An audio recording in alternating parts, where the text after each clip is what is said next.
com o técnico Quixadá. Professor, a equipe joga fora de casa e consegue uma vitória sólida por 2-0 do Guarani. Qual é a avaliação da partida?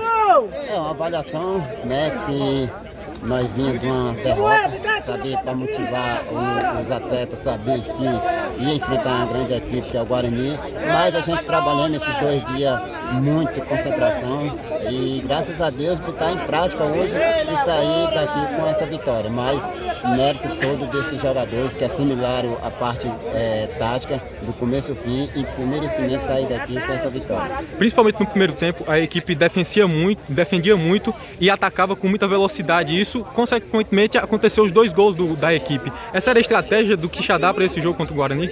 Com certeza, até porque muita gente pensava que a gente vinha para cá com a equipe bastante ofensiva, mas não, a gente também tem peça de reposições, ali, principalmente ali atrás, que faz essa bola girar e tem um bom passe e claro, primeiramente no futebol é não levar e com a qualidade que a gente tem, jogadores de qualidade lá na frente, eu sabia que uma hora a gente ia decidir o jogo e graças a Deus estamos levando esses 3 pontos aí para Quixadá, mas continuar o trabalho porque o campeonato é bastante difícil. Janice, você está fazendo um ótimo trabalho como técnico, mas também jogava muito dentro das 4 linhas e também fez história aqui na região do Cariri. Como é que você está vendo as equipes daqui da região?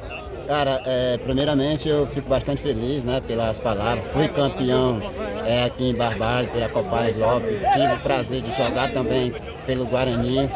Mas eu fico feliz de ver as equipes fortes, né, disputando uma competição que hoje a segunda divisão é uma competição muito difícil e a gente fica feliz por os 5 times também atrás do seu objetivo, né? A gente fica bastante feliz, mas a região ali, Sertão Central, também tem 2 times fortes, que é o Quixadá e o Quixanamobim, que empatou hoje lá com o Icasa. Mas quem ganha com isso é o futebol cearense, com essas equipes aí disputando a competição forte.